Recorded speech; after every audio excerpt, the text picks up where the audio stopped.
काफी सारे जने बहुत सारी मात्रा में ऐसे होंगे कि जो भगवान का भजन भी मतलब मंदिर भी जाएंगे और तामसिक भोजन का भी आहार करते हैं बिल्कुल महाराज जी। नहीं, बिल्कुल इसे मतलब कुछ मंगलवार को हनुमान जी के जाएंगे, मतलब इसे हर कुछ नहीं होने वाला। सबसे पहली बात है हमारे आहार शुद्धि, मन शुद्धि। देहाती भाषा में कहते हैं जैसा खाओ अन्न वैसा बने मन।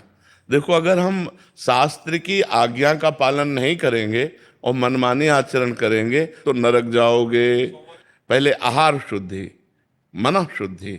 अगर जैसा खाओ अन्न वैसा बने मन। किसी भी प्राणी को दुख देना, हनुमान चालीसा का भी पाठ करते हैं। ये अपनी वासनाओं की, अपनी जिह्वा को थोड़ा रोको यार। शराब पीते हो, मांस खाते हो, अंडा खाते हो, इस तरह के व्यवहार करते हो और हनुमान जी और शंकर ये ऐसे प्रसन्न हो जाएंगे, ऐसे काम बन जाएगा? कुछ नहीं बन जाएगा। अवश्य में भोक्तव्यम कृतम कर्म शुभाशुभम। जो तुम कर्म करोगे तुम्हें भोगना पड़ेगा। चाहे मुर्गा हो, चाहे बकरा हो, सब जीव अपने प्राण बचाना चाहते हैं। सब जीव, तुम उनको काट कर खाओगे वो भोगना पड़ेगा।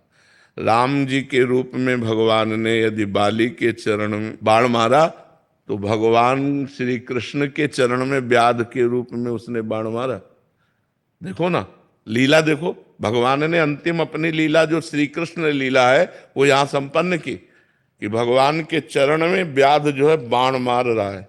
अब आप विचार करो, जब वो सरकार समर्थ होते हुए भी अपने लीला का लीला दर्शन कराते हैं। श्रवण कुमार के वध का संयोग बन गया दशरथ जी के हाथ से, शब्द वेदी बाण मार दिया। तो देखो उनका जो कर्म था वो तड़प तड़प के अपने पुत्र भगवान राम के वियोग में प्राण त्यागना पड़ा कि नहीं पड़ा? भगवान उसको मिटा सकते थे लेकिन भगवान नहीं मिटाते। अवश्य में वो भोक्तव्यम गीता जी में कहा है। इसलिए हमारी प्रार्थना है कि तमोगुणी भोजन का त्याग करो, सात्विक भोजन और संयम से रहोगे तो तुम में जो बल आएगा वो एक महान पवित्र बल होगा। आज बल नहीं दिखाई देता, चेहरे में कांति नहीं है, विचार में पवित्रता नहीं है। ऐसा नहीं, हम पशु नहीं हैं, हम मर्यादा से चलने के लिए हैं। हमारी मर्यादा बनाई गई, शास्त्र मर्यादा हमारी कानून व्यवस्था है। यदि हम शास्त्र मर्यादा से चलेंगे, शास्त्र कानून से चलेंगे तो हमारा मनुष्य जीवन सार्थक हो जाएगा, नहीं तो निरर्थक हो जाएगा। जैसे आजकल बच्चे कहते हैं हम स्वतंत्र हैं। नहीं, स्वतंत्रता नहीं। माता पिता की आज्ञा की परतंत्रता, शास्त्र की आज्ञा की परतंत्रता, गुरु की आज्ञा की परतंत्रता, कानून की परतंत्रता, अगर ये स्वीकार करोगे तो स्वतंत्र हो जाओगे। अगर मनमानी करोगे तो परतंत्र हो जाओगे। मनमानी स्वतंत्रता नहीं होती, मनमानी इंद्रियों की परतंत्रता होती।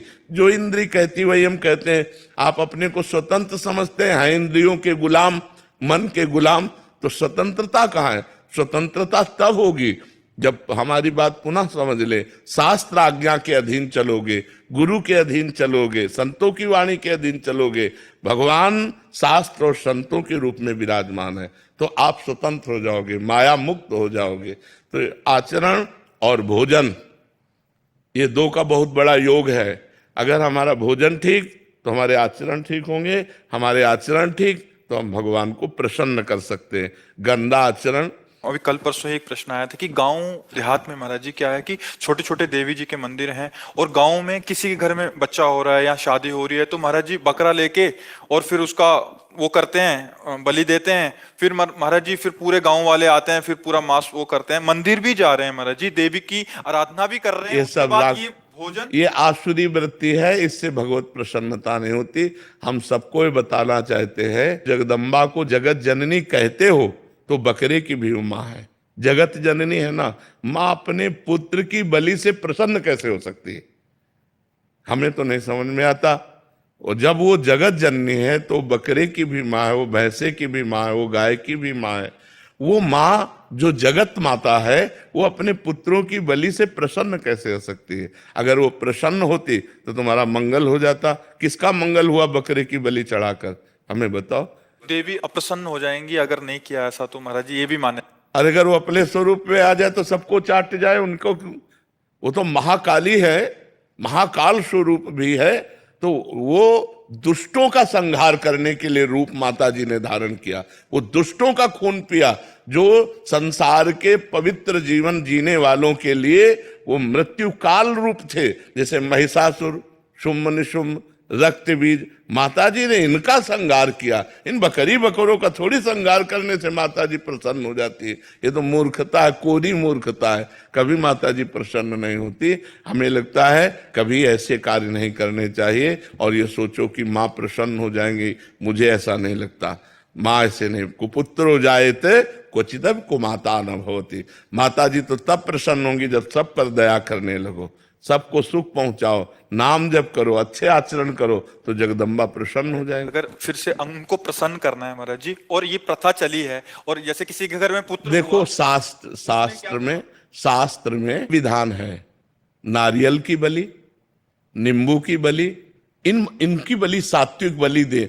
आप कच्चा नारियल की बलि दे सकते हैं, तो ये भी बलि तो मानी जाती है। ये सब मनमानी आचरण है, इससे देवी प्रसन्न नहीं होती है। और देवी को रक्त चाहिए तो चराचर जीवों के हृदय में देवी विराज। देवी प्रपन्नार्थ हरे प्रसीद प्रसीद मातर जगतोखिलस्य प्रसीद विश्वेश्वरी पाहि विश्वम त्वमीश्वरी देवी चराचरस्य। त्वमीश्वरी देवी चराचर से, वो चर अचर की ईश्वरी है, उनको किसी के खून की जरूरत है? माँ को किसी की खून की जरूरत है? अरे माँ तो अपने खून को दूध बनाकर अपने बच्चों का पालन करती है। माँ शब्द कितना महान है, वो अपने शरीर के रक्त को दुग्ध में परिवर्तित करके अपने बेटे का पालन करती है, वो दूसरों का रक्त पान कैसे कर सकती है? ये दुष्टों के रक्त पान किए माता जी ने, जो समाज के लिए कलंक थे, जो समाज का द्रोह करके समाज को नष्ट करने में लगे थे, ऐसे राक्षसों को माता जी ने मारा है।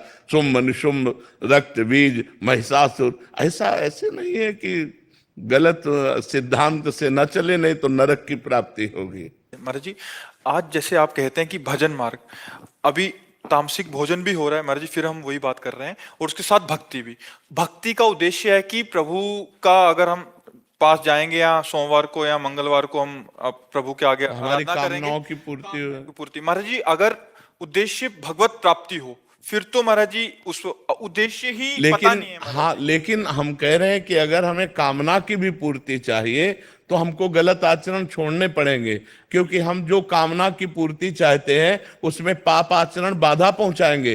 पाप का फल दुख है, पाप का फल विपत्ति है, पाप का फल संकट है। यदि आप मुर्गा मुर्गी खाते हो तो पाप कर रहे हो, और वो पाप आपकी कामनाओं को पूर्ण नहीं होने देगा। चाहे हनुमान जी के पास जाओ, चाहे राम जी के पास जाओ, जहां भी जाओगे जीवों की हिंसा करते हो, जीवों को दुख देते हो, गंदा आचरण करते हो, गंदा भोजन पाते हो, तो भगवान प्रसन्न नहीं होने वाले। और आप किसी मंदिर न जाओ, घर में पवित्र आचरण करो, पवित्र भोजन पाओ और नाम जप करो, तुम्हारे घर में भगवान आ जाएंगे।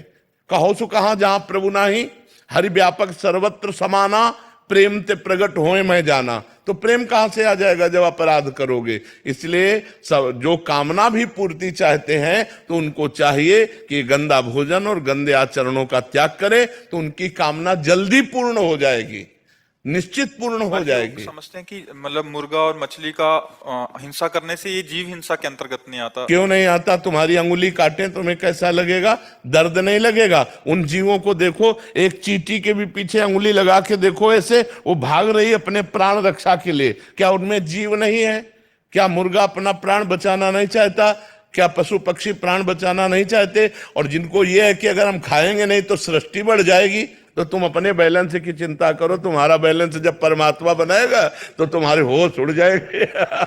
वो परमात्मा का 3 कार्य है: सृष्टि रचना, सृष्टि पालन करना और सृष्टि का संहार करना। वो भी अपने आप में लय कर लेता है। वो प्रलयंकारी परमात्मा है, वो काल का भी काल है, वो महाकाल है। वो जिस समय जैसा चाहता है वैसा अपना बैलेंस बनाता रहता है। सृष्टि का बैलेंस बनाना उसका कार्य है, हमारा कार्य नहीं है। हमारा कार्य है उसकी आज्ञा के अनुसार चलना। हम मनुष्य, हम राक्षस नहीं है। तो हमें सबसे प्रार्थना है कि मांस, मदिरा, अंडा, पराई स्त्री से बेविचार, इनका त्याग करो तो तुम्हारा जीवन सुखमय हो जाएगा।